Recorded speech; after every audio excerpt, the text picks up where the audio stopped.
Fala galera, tudo bem? Guaro News. Estamos aqui com o vereador Edmilson.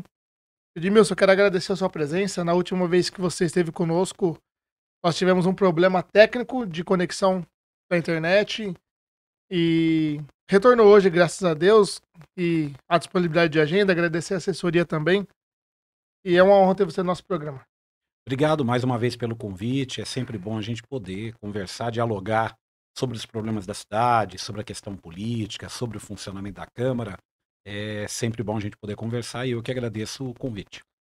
Vereador, eu sempre vejo lá na Câmara Municipal alguns vereadores subindo no plenário com tabela, falando que fez 5 mil ofícios, 10 mil visitas. Como é que é isso? O vereador lá na Câmara Municipal, ele ganha por ofício feito? Como que funciona isso daí?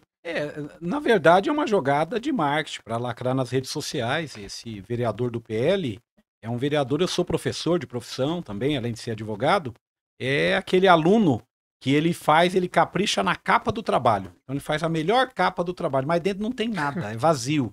Então é isso, na verdade ele faz um copia e cola de requerimento de informações. Então, ou seja, ele poderia fazer um só, por exemplo, informações sobre a UBS, as UBSs da cidade. Aí ele pega 70 UBSs e faz um requerimento para cada uma para ter volume. Os projetos de lei que ele apresentou até agora, eu apresentei vários projetos de lei, 99% são projetos inconstitucionais. São projetos que vão ser rejeitados nas comissões e sequer vão a voto no plenário. Então, ou seja, é um serviço mal feito, o que está fazendo lá, mas acaba querendo lacrar, dizendo, olha, eu apresentei mais projetos do que os outros vereadores, enfim. É golpe, na verdade é isso. A Fernanda Curti falou disso na última sessão, né? Da questão de como é o trabalho de cada assessoria, porque gasta o dinheiro público dentro da Câmara Municipal. A assessoria trabalha e o trabalho da assessoria é um dinheiro público. Então, como você falou, termina sendo um dinheiro público mal gasto, né? Exatamente, porque são propostas que não dialogam, não deveriam nem ocupar o tempo ali nosso na Câmara Municipal e, como foi dito, né, recurso público, assessoria, enfim. Infelizmente é um tipo de político que vive das redes sociais, não vive a realidade real. Edmilson, vamos sair um pouquinho da esfera municipal, depois a gente volta um pouquinho. Eu quero entender de você e queria que você me explicasse também como que foi a questão da PL do imposto de renda para quem ganha até 5 mil, que foi aprovado no Congresso ontem, vai subir para o Senado. Queria que você explicasse um pouquinho, que você está por dentro do tema, que eu dei uma olhada nas suas redes sociais. Como que funciona esse PL? Como que vai ficar? Na verdade, nós temos um problema concreto que há muitos anos não se altera esse valor do teto ali da remuneração dos rendimentos das pessoas físicas para fins de declaração de imposto de renda. Então, o que acontece? Hoje, nós temos uma grande quantidade de pessoas que são obrigados a declarar e são obrigados a pagar. Ou seja, eles têm essa retenção na fonte, ali na hora que recebe o salário, de imposto de renda. Com essa proposta do presidente Lula, é uma proposta que quem ganha até 5 mil reais vai ficar isento, não vai pagar absolutamente nada, zero de imposto. E sempre tem aquela discussão, olha, precisa rever os impostos do Brasil e tal. Não é que precisa rever os impostos, precisa isentar quem ganha pouco e cobrar quem tem muito dinheiro. São os mega milionários, bilionários que não pagam imposto. Porque, na verdade, esse imposto, por exemplo, que é descontado ali na fonte, é para quem tem a carteira assinada, para quem está trabalhando. O que esses mega empresários fazem? Tem gente, quando a gente fala assim, a pessoa acha que a gente está falando com ele. Calma, você que tem uma Brasília, um Fusca, você não está nessa fase. Ou mesmo que tem um carro financiado, às vezes a pessoa vai pegar. Não, nós estamos falando de mega. Nós estamos falando de gente que movimenta milhões de reais nas contas. Esse pessoal não paga imposto. Sabe por que não paga? Porque a movimentação que eles recebem é através, por exemplo, de prolabore da empresa. Não vai incidir ali, não tem uma incidência direta. Então tem várias formas de se burlar. Hoje quem compra um barco, uma grande embarcação, um avião, uma aeronave, paga zero. Não tem tributo como tem o carro automotor que a maior parte da população utiliza. Então, ou seja, a isenção até 5 mil, tem gente que fala, não, mas Até 5 mil vai pegar pouca gente, não. É a imensa maioria, são milhões de pessoas que estão nessa faixa de um salário mínimo até 5 mil reais. Então nós teremos muita gente que vai deixar de pagar imposto. Se eu não me engano, vai atingir 9 milhões de pessoas. Diretamente. É muita gente. É muita gente. É muita gente. Agora vamos voltar aqui para a cidade. Muita gente não sabe, mas Guarulhos tem uma aldeia indígena dentro da nossa cidade, né? Fica ali na região do Cabo Sul. E eu vi que você tem um projeto de lei sobre a regulamentação daquela área, da aldeia Filhos da Terra, né? Isso. Como que vai funcionar esse projeto de lei que você está propondo na Câmara? Você já propôs? Não, na verdade o projeto já está protocolado, já está andando nas comissões. Hoje, inclusive, eu tive uma reunião com o secretário de Meio Ambiente. O projeto consiste em reconhecer aquele território como um território indígena.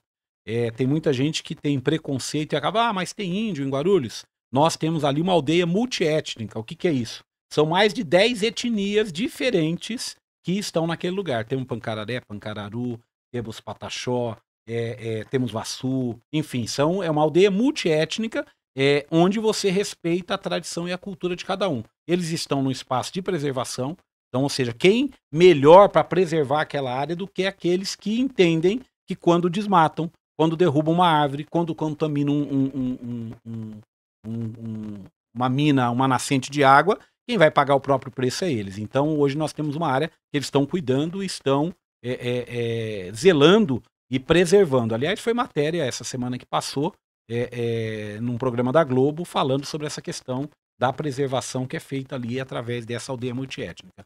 Nosso projeto consiste em reconhecer e titularizar, ou seja, eles serem reconhecidos naquele território como as pessoas responsáveis para que eles possam continuar com as suas moradias lá, para que eles possam continuar cultuando ali a sua tradição, para que eles possam continuar fazendo os eventos, as atividades deles, recebendo visitantes, recebendo escolas que vão lá para conhecer um pouco da tradição dos povos originários. Você falou do que teve falando dessa aldeia no programa da Globo. Parece que ali na área que eles ocupam hoje, parece que era uma área de descarte, de um aterro, um lixão. E eles estão cuidando daquela área hoje. Aquela área, ela tem acesso à visitação, para a escola, para as pessoas que querem visitar, sabe como que funciona? Tem acesso, na verdade eles estão nas páginas aí do Instagram também, Facebook, estão entrando em contato lá, agendando e serão recebidos lá pela equipe lá da aldeia multiétnica. Legal. Vereador, lá na Câmara Municipal, a gente achou que a sessão de quarta-feira, que foi ontem, ia ser bem tranquila. 19 itens na pauta, não vai acontecer nada, vai acabar antes do horário do café, mas teve alguns itens polêmicos, e dentre eles eu separei aqui 2, que falam sobre o clube de tiro, a regulamentação do clube de tiro na cidade de Guarulhos, e incluir na rede municipal de ensino noções de conceitos de governo autoritários, comunista, socialista, entre outros. Eu queria que você comentasse sobre esses 2 temas, o que você acha, o que você pautou lá na Câmara na sessão de ontem. Veja, nós ontem tivemos que discutir esses 2 projetos, e teve um terceiro também. Esses 2 em especial, vamos falar do primeiro, que é a questão de um projeto de lei de um vereador bolsonarista do PL, que ele quer facilitar a implantação na cidade de Guarulhos de clubes de tiro. Então, ou seja, a cidade onde nós temos gente que passa necessidade, que não tem um café da manhã para dar para os seus filhos. Uma cidade que nós temos as pessoas andando nos ônibus aí de maneira deprimente, apertado, o horário não se cumpre. Você tem uma cidade que nós temos um alto índice de violência contra as mulheres. Você tem uma cidade que falta medicamento na unidade básica de saúde, que falta um médico para atender. Todos esses problemas, aí aparece um iluminado que vai lá e propõe que a gente vai facilitar para ter clube de tiro. Então, ou seja, eu não sei em que país vive, em que lugar que vive, porque é absurdo, não é prioridade. E fora, nós não podemos ter um clube de tiro, por exemplo, que seja do lado de uma escola, por razões óbvias. Ali vai estar circulando gente armada. E onde circula gente armada também atrai o crime para poder fazer o quê? Roubar o armamento. Roubar esse armamento. Então, ou seja, pode haver uma troca de tiro, pode ter ali alguém que está treinando não ter o conhecimento técnico suficiente se for abordado do lado de fora. Nós vamos colocar em risco os vizinhos, vamos colocar em risco as crianças, as pessoas que estão transitando? Eu acho que não. Eu acho que tem que cumprir as regras, inclusive de proibição em determinados locais. Então, ou seja, só alguém que tenha uma obsessão por arma, uma obsessão pelo cultivo do ódio e da violência pode apresentar um projeto desse que não tem nada a ver com a cidade. Guarulhos tem outras prioridades e a prioridade não é clube de tiro. Se você olhar nas redes sociais, quando tem um projeto dessa envergadura, o pessoal reclama. A gente não tem saúde, a gente não tem hospital, a gente tá sofrendo com problema de educação, e realmente não é isso que a população quer. A população quer que seja apresentado projetos que melhorem a qualidade de vida, políticas públicas que melhorem a qualidade de vida delas.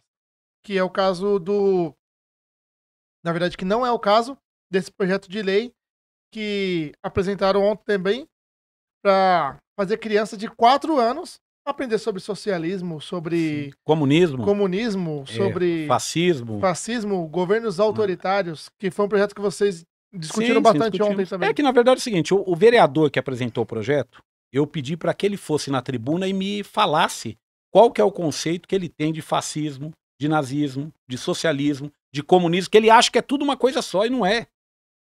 É só ir na universidade, só quem não frequenta uma escola ou não tem afinidade com a educação, como é o caso do autor, um desprezo pela educação, vai achar que é tudo igual. Tanto é que eu desafiei ele, vá à tribuna, antes da votação, da deliberação, e explique para a gente aqui, explique para quem está em casa, explique para os demais vereadores qual que é o conceito que você trabalha de nazismo e o que o nazismo tem a ver com o socialismo. O que o fascismo tem a ver com o nazismo? São coisas iguais? É óbvio que não são. Então, ou seja, ali se percebe um despreparo, entendeu? Um despreparo. E quando foi utilizado da tribuna, falou que tem uma escola no Maranhão que estava sendo utilizado de motel, que eu deveria assim, me manifestar sobre o motel que estava utilizado. Eu falei, olha, eu acho que não é o tema, eu acho que está se perdendo tempo ali e passando vergonha alheia eu tenho. Porque, na verdade, quem assiste às sessões da Câmara fala da onde saiu essa pessoa. São temas que você tem que ter aprofundamento técnico, aprofundamento até jurídico você entrar. Não é fácil você discutir um socialismo, um nazismo, um fascismo dentro de um parlamento e ainda mais dentro de uma escola para criança de 4 anos. Exatamente. Lá na Câmara, Edmilson, tem... A gente pode chamar a bancada da bala? Temos delegado, temos policiais, GCMs, e muito se discute sobre entrar armado dentro da Câmara, dentro do plenário. Independente das prerrogativas que cada um tem, todo mundo sabe que um delegado pode andar armado, todo mundo sabe que um GCM pode andar armado, todo mundo sabe que um policial militar pode andar armado. Não é novidade para ninguém. Mas tem os locais para isso. E foi discutido na última sessão, após as confusões que tiveram lá, sobre as pessoas passarem por detectores de metais. O que você acha dessas pessoas terem que passar por detectores de metais? E você acha que só pra galeria ou pra dentro do plenário também tinha que ter um detector de metais para as pessoas entrarem? Todo ambiente que envolve debate, que envolve a possibilidade do acirrar de ânimos, de emoções e tal, todos esses lugares são lugares onde não é recomendável que as pessoas vão até lá armados. Vou dar alguns exemplos. No estádio de futebol, eu posso ir armado, torcer pelo meu time? Não posso. Por quê? Porque é um lugar ali onde tem uma concentração grande de pessoas, emoções, contentamentos, descontentamentos e tal, por isso que se proíbe, não pode entrar armado dentro do estádio de futebol. Você pode ir, eu que sou advogado, a gente pode ir para uma audiência no fórum armado? Não entra. Não podemos. E por que não pode? Porque tem uma regra. Se você for para uma audiência armada, pode ser que o clima ali esquente entre o autor da ação, entre o réu, e pode acontecer algo pior. Então, por isso que não se pode entrar armado. Eu, particularmente, vejo essas pessoas falando e eles se dizem cristãos, né? Se dizem evangélicos, cristãos. Eu fico imaginando, essas pessoas vão para o culto com uma arma na cintura? Quando eles vão ler a palavra lá da Bíblia, o texto bíblico, será que eles abrem a Bíblia e colocam a arma em cima do púlpito? Tem sentido. Nenhum. Então, ou seja, essa questão, a Câmara não deve e não pode ser um espaço que as pessoas circulem armadas. Primeiro, pelas razões que eu estou dizendo. Se acirra ali os ânimos. Ah, mas a pessoa ali exerce uma função, seja de policial civil, policial militar. Não, ali ela está exercendo a função de vereador. Eu posso pegar um voo, eu posso viajar, sei lá, para o Rio de Janeiro e lá no avião eu posso entrar armado, mesmo eu sendo policial? Não, não vai poder. Porque pode ser o motivo de um conflito. Porque a arma, para quem está com a arma, você também tem que pensar a possibilidade que ela pode trocar de mãos. Alguém pode pegar, ter acesso a essa arma, desarmar a pessoa e passar a utilizá-la. Então, ou seja, eu acho que tem que ter detector de metais, eu acho que as pessoas têm que se identificar. Nós não podemos ter um clima de formação, que é o que eu estou denunciando, é formação de milícias para atuar na política de Guarulhos. Está se contratando assessor no gabinete, perguntando se a pessoa tem arma, para poder ter um exército, ou um pequeno exército ali, com pessoas armadas para poder impor as suas vontades. Isso é gravíssimo. No Rio de Janeiro e em outros estados começou timidamente. Hoje você tem locais e territórios totalmente dominadas por milicianos e a história não termina bem. Eu tenho um grande respeito pela liderança e pela história do presidente Martelo dentro da cidade de Guarulhos. Só que tem alguns posicionamentos que ele tem tomado lá na Câmara que eu acho que ele está indo um pouco na contramão do que deveria ser pelos fatos que têm acontecido na Câmara. Por exemplo, ele chegar e falar que as bagunças na Câmara só acontecem porque 3 vereadores causam tumulto. E deixando de lado o porquê que o tumulto foi causado. Ali é um lugar do parlamento, onde é utilizado para discutir ideias, discutir lados políticos. E o presidente da Câmara, o Fausto Martello, parece que ele tem colocado um pouquinho a sujeira para debaixo do tapete. Inclusive, ele falou que 3 vereadores que causam tumulto é a Fernanda e o Kleber, de vez em quando o Edmilson. Ele deu uma aliviadinha pro seu lado também, né, Edmilson? O que você acha desse posicionamento do presidente? Olha, eu acho que, primeiro, a presidência de uma Câmara Municipal, ou da Câmara dos Deputados, de uma Assembleia Legislativa, ou do Senado, tem que entender que essa função é uma função mediadora. Ela não é uma função onde, por ser presidente, você pode fazer tudo. E por que eu estou dizendo que é uma função mediadora? Cabe ao presidente dar a palavra, cortar a palavra, marcar o tempo, responder as questões que lhe são feitas, conduzir a sessão, abrir a votação, encerrar a votação, anunciar o resultado. Isso é a função. Dá para a pessoa, na presidência, aliás, nós sempre tivemos um costume que quem estava presidindo, quando ele fosse discutir um projeto, ele sai da cadeira de presidente e vai até a tribuna. Se inscreve como outro, quero falar pelo artigo 151, quero falar pela liderança, quero encaminhar o projeto, quero discutir o projeto. Então, ou seja, isso é para quê? Para manter uma certa imparcialidade, vamos dizer assim. Infelizmente se banalizou, infelizmente ali a condução vira também comentário, eu acho ruim. Também gosto do presidente Martello, mas sempre tenho dito para ele que a gente precisa retomar alguns ritos da Câmara, que são importantes para a condução dos trabalhos. Eu sempre comparo com o jogo de futebol.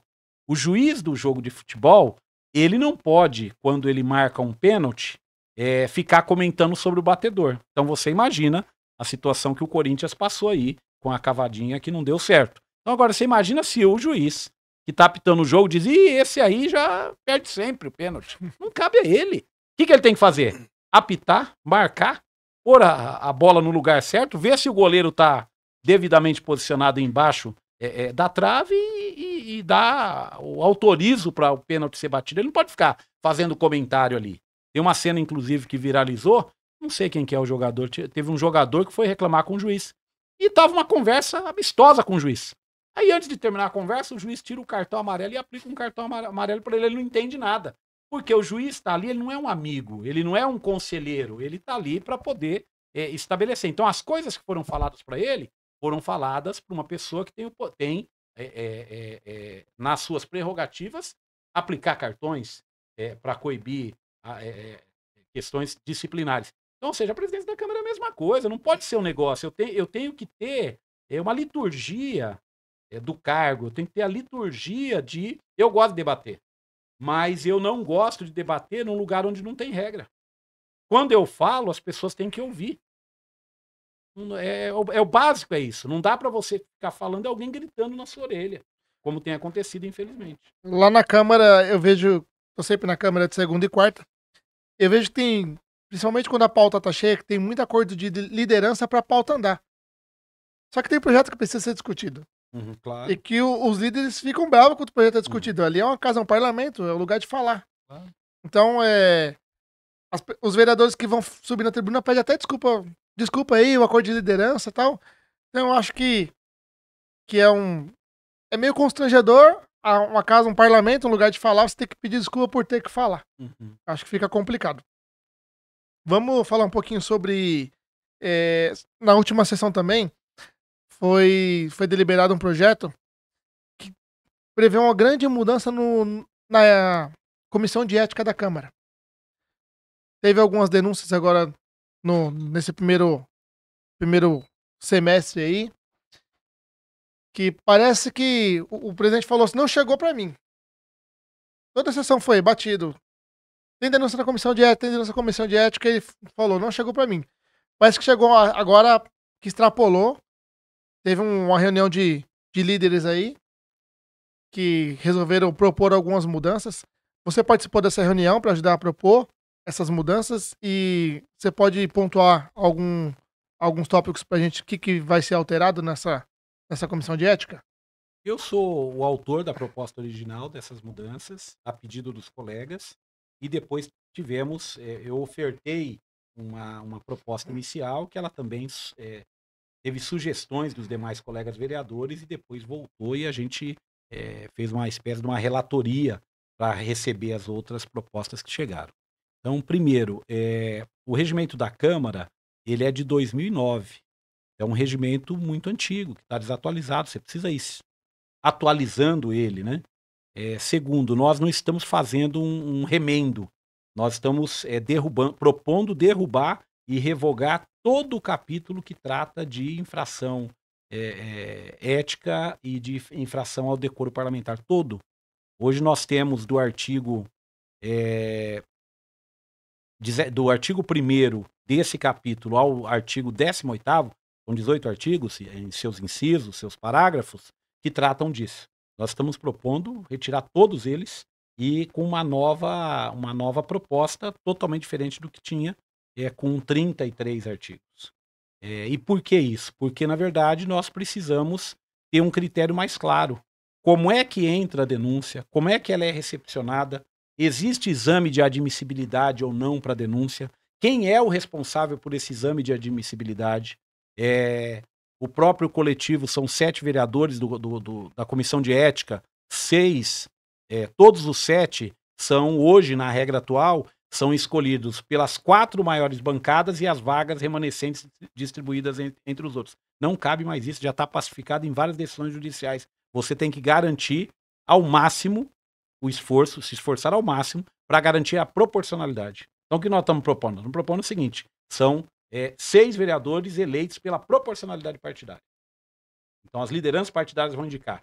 E o vereador presidente da comissão, que hoje é eleito entre os 7 vereadores, não vai ser mais assim. A gente propõe que o plenário da Câmara eleja. Nós separamos o capítulo 9 e o capítulo 10 da seguinte maneira. O 9 trata de infrações à ética parlamentar, infrações éticas, e com punições que vão de advertência verbal, advertência escrita e suspensão das prerrogativas, ou seja, o vereador ele pode ser punido sendo retirado da comissão ou mesmo da mesa da Câmara.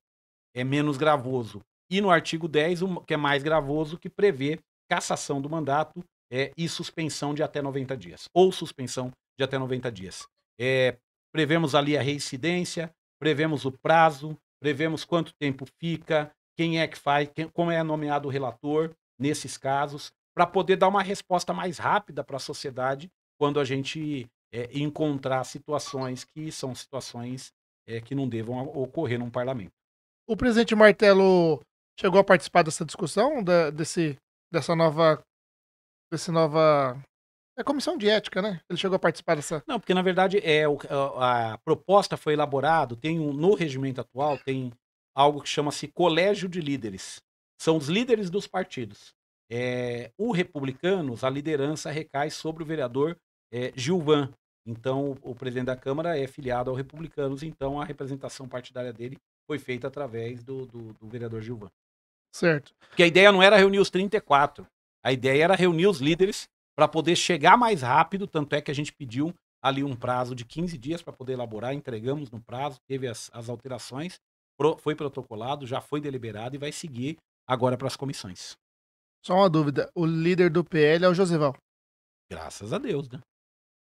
A discussão foi Aí tranquila, então. Foi tranquila. Eu falei do PL agora porque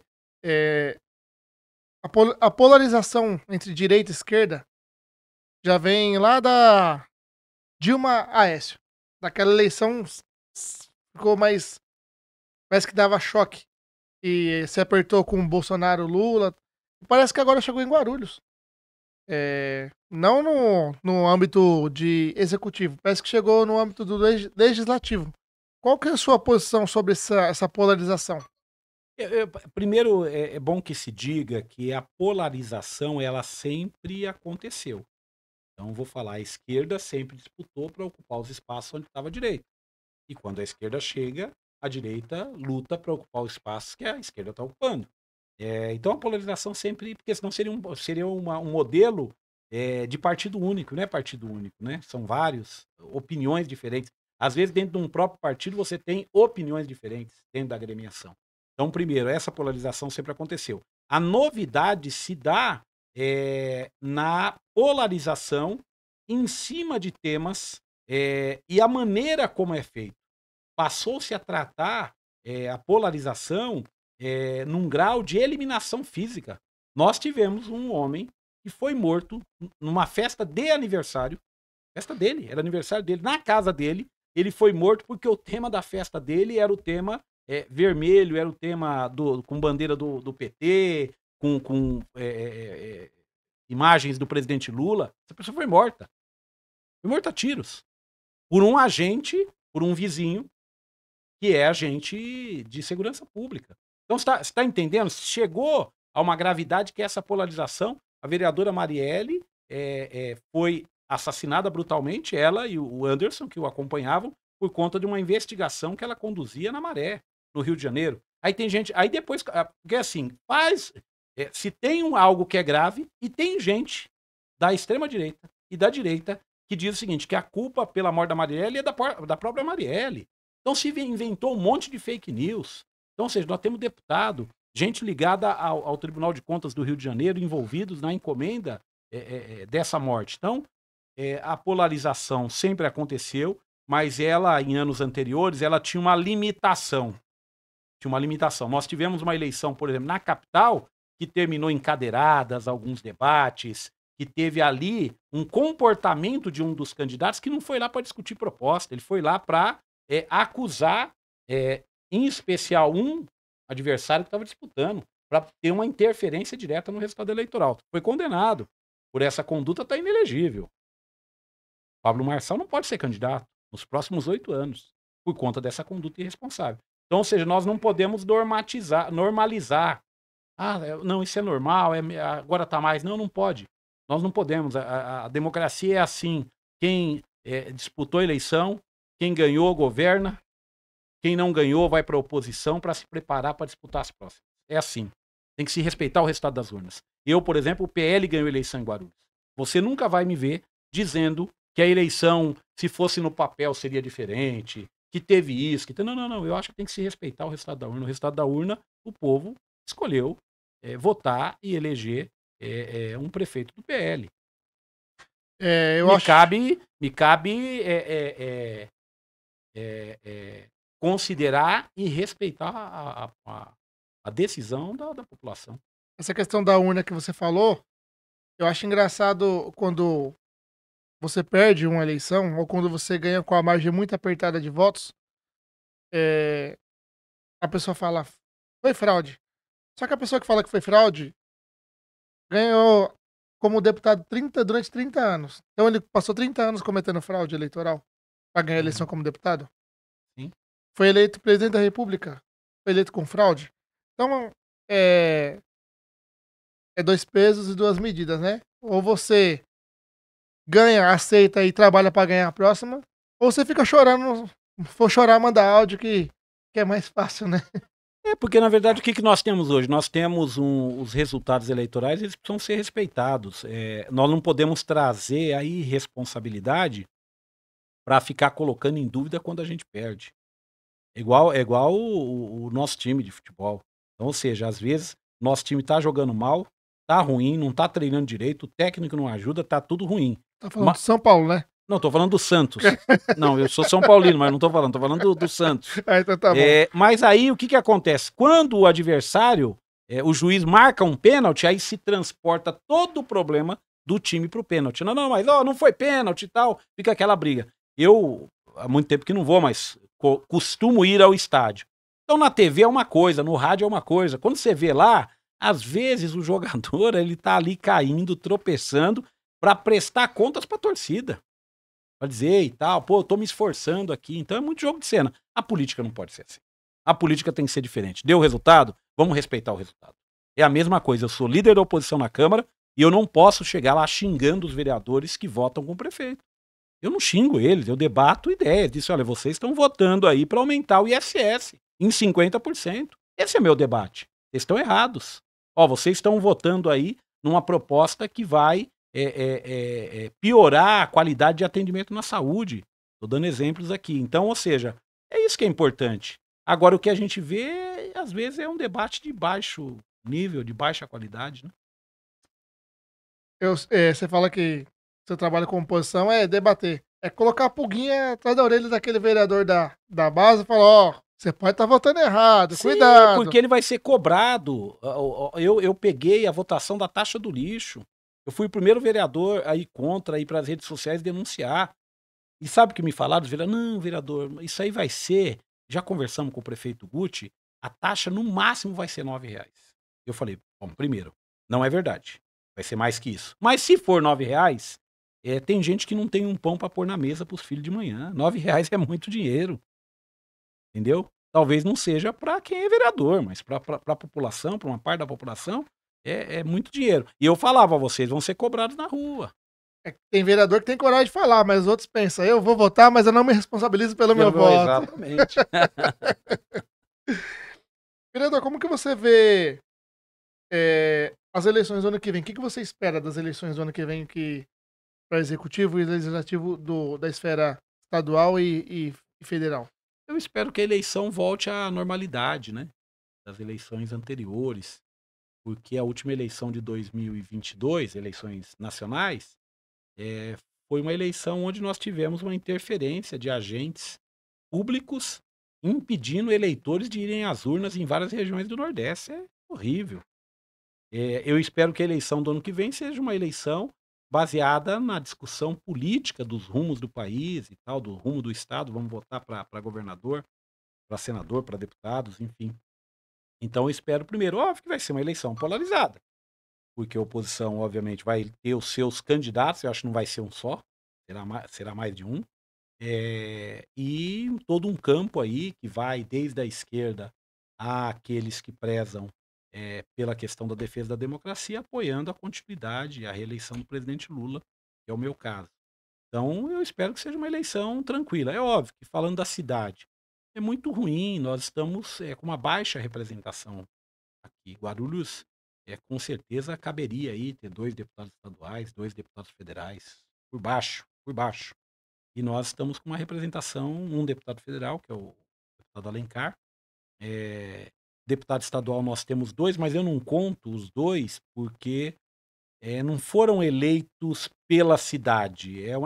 São pautas diferentes. Um deles, inclusive, com muito voto na capital e em grandes cidades por conta da força da midiática da TV, né? Então eu acho que a eleição do ano que vem a gente tem que repensar e Guarulhos precisa olhar para essa possibilidade, entendeu? De termos uma representação maior, tanto na Assembleia Legislativa como na Câmara dos Deputados. você fala em representatividade, eu sou uma pessoa que sempre fala pros meus amigos, quem eu voto? Voto alguém de Guarulhos. A gente tem, por exemplo, sem juízo de valor, sem lado político, mas, por exemplo, temos o Eduardo Bolsonaro, que hoje está nos Estados Unidos, não consegue trabalhar, exerceu a função de deputado. Temos a Carla Zambelli, que também está lá na Itália, está presa, e eles tiveram muitos votos em Guarulhos. E muitos deputados passaram perto de ganhar, representantes da cidade, e não conseguiram levar a eleição, porque vem deputado de fora, vem candidato de fora, que tomam os votos da nossa cidade. Então seria bom a população se conscientizar, colocar na balança lá, perde 10 minutinhos do seu dia, vai lá, olha, dá uma olhadinha na sessão da Câmara Municipal. Às vezes tem umas bagunças. Vou deixar eles preparados. Às vezes tem uma baguncinha, mas é normal. Sim. Mas essa importância é muito importante votar nos candidatos da cidade. Procurar na rede. Porque a pessoa fala, tô cansado de político. Mas quem define os seus passos pelos próximos anos, tanto no município quanto na esfera estadual, são os políticos. Você é governado por um político. Uhum. Então, vereador, seu trabalho na Câmara é muito, muito bom. Sim, eu vejo seu trabalho na Câmara muito bom. Gosto de muitos vereadores lá. Vejo o trabalho de muitos vereadores, é bem bacana. E eu queria saber se você tem alguma pretensão de ser candidato a deputado nas próximas eleições. Qual é o seu futuro político? Na verdade, eu tô no PSOL, meu partido, e nós precisamos montar uma chapa no estado inteiro de candidatos a deputado estadual, deputado federal. Eu já fui chamado outras vezes para ser candidato, e fui.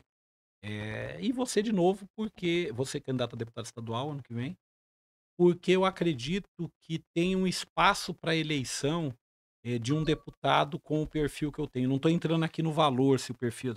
Com um perfil de alguém que tem experiência, de alguém que já foi do executivo, eu fui secretário municipal de cultura, tenho números para apresentar da cultura, não passei, isso não foi só uma passagem lá, Tá planilhado? entendeu? Tá, Tá planilhado. tem.